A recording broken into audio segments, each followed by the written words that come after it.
This hour for you on Daybreak, tourism is picking back up in Branson despite an increase in COVID cases in southwest Missouri.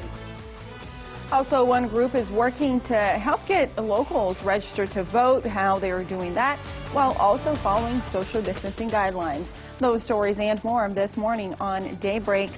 Good morning. Thanks for joining us. Today is Wednesday, July 1st. I'm Jennifer Abreu. And I'm Joe Morano. We've got a new month for you as we are pushing through to get you to the holiday weekend, right? A lot of people excited about this. That's right. New month, preparing for the festivities of the holiday weekend, but we should also keep in mind it's going to be hot, right, Elisa? 90s all the way through, it's looking like. Yeah, pretty much. But the hottest days will be today and tomorrow. So we've got heat advisories that will take effect today. Important to note then, and then people are they'll be happy to know it won't be as bad come Saturday, right? Still hot, but yeah, probably below the heat advisory criteria. What we'll also have to watch out for today is some severe storms. We've got dry roads in Branson. It's 73 degrees and it feels hot as you step out the door because dew points are way over 70. We're watching a line of storms come through Kansas City that has brought some damaging winds to that area. This will dive south and east into our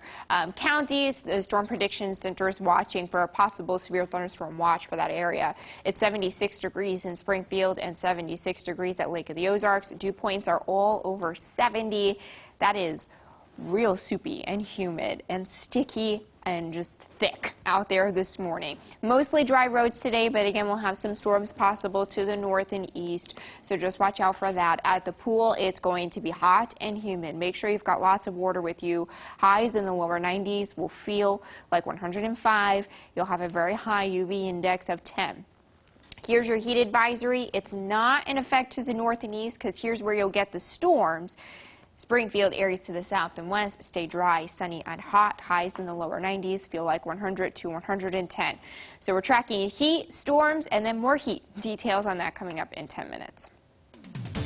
In our coronavirus coverage for you now, the Springfield Greene County Health Department is reporting one new exposure. A positive patient visited the Target on East Primrose last Saturday from 2 to 3:30 p.m. They were not wearing a mask, and your risk for a contraction is low. As more places around the country continue to mandate the use of face coverings, the Springfield Greene County Health Department is working on a similar mandate for Springfield.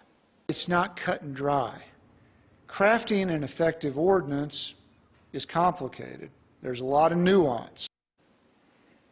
Goddard says staff has been compiling a list of best practices from other cities that are already requiring masking, like Kansas City and Fayetteville in Arkansas. But many other details about this ordinance are still up in the air right now.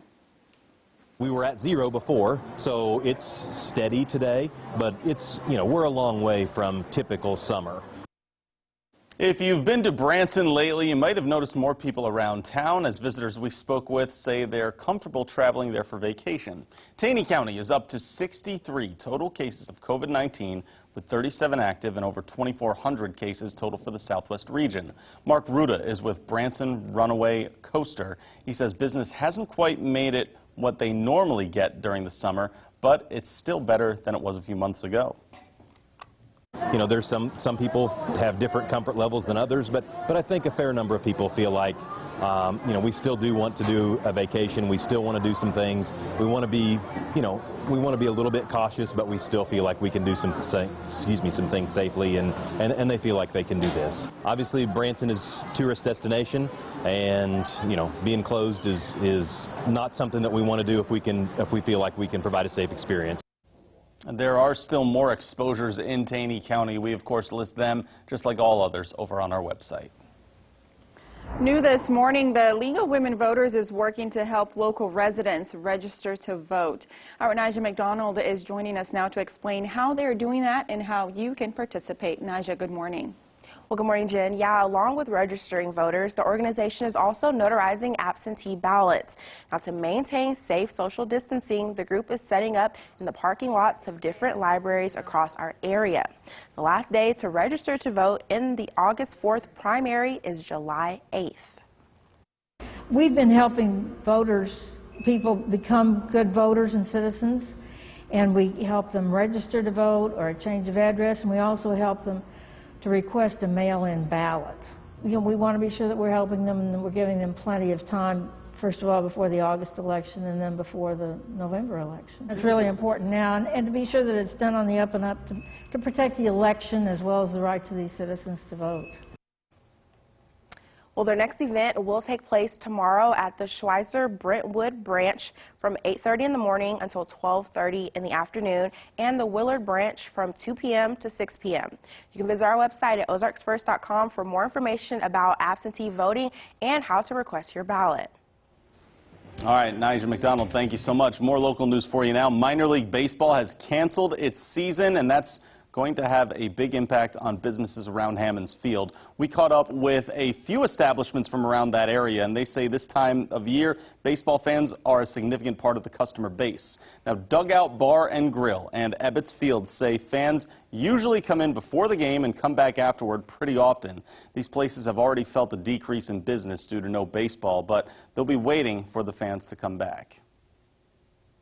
I was shocked. Now that the MLB's starting to play, I feel like maybe the minor leaguers also should get a little chance to play, but I don't know, it just kind of takes a little summer tradition out of Springfield. We've seen a lot of fans wanting baseball to come back. They're really missing it. And it's sad. I think the ballpark empty is one of the saddest things, that I can imagine after being around it for 15 years. Yeah, we're learning to scale down. And, running a little leaner than we did. But, yeah, we're not going anywhere. Now, Springfield Cardinals GM Dan Ryder says he hopes that having the taxi squad will be able to help the businesses a little bit, but with current protocol and no fans still allowed in Hammons, he doesn't expect the season to be what it would be with a regular minor league year. As the temperatures begin to rise, the Springfield-Greene County Park Board is trying to find ways to keep people cool this summer. Now, when the National Weather Service issues a heat advisory for Greene County, the County Park Board opens the lobbies at the ice park and family centers. However, this year, things will look different because of the COVID-19 pandemic. In past years, the Park Board would keep an outdoor pool open late during a heat advisory, but this year, that's not an option. We've not opened our outdoor pools yet, so that's not an option for us right now. If you're looking for a place to cool off with your family that's kind of fun, we're recommending Jordan Valley Park, and the fountains in the stream here it's free, it's open, and it's a great place to be on a hot day. The cooling centers will follow regular business hours, and the seats in the lobbies will be spaced 6 feet apart, and there will also be a capacity limit. Don't forget about our guide for you for the 4th of July.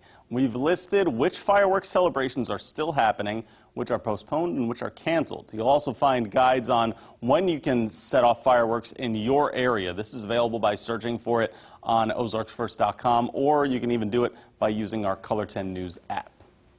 Some good news to share with you this morning. A 12-foot beehive was removed from a wall inside a Lawrence County church. More than 100 pounds of honey and wax came from the wall. Father and son team Jeff and Nick Goetzinger went to the vacant church off the Scott City exit to move the beehive. The bees kept stinging the people maintaining the grounds there. And using a thermal imaging device they found inside the wall, they found a hive that went from the ceiling to the floor, and it took 4 hours to extract thousands of bees. A lot of the comb was pretty dark in color, so that indicates that it's probably been there for at least a few years. They're at our apiary up in Laclede County, and we've actually got 2 hives started off of what we collected that day. Jeff and Nick's company, Queen City Honey Company, began selling the honey, and they sold out almost immediately. And they say that transplanted bees are doing well, and they hope to create a new apiary near the church. No, that looks scary, all of those bees, crazy. We've got a heat advisory that takes effect at 12, goes until 8 o'clock today, where the heat and humidity will crank. We also have to talk about storm chances and your holiday weekend. Your forecast is up next. From Color 10 Ozarks First, Jennifer Abreu, Joe Morano, and weather with meteorologist Alisa Raffa. This is Color 10 News Daybreak.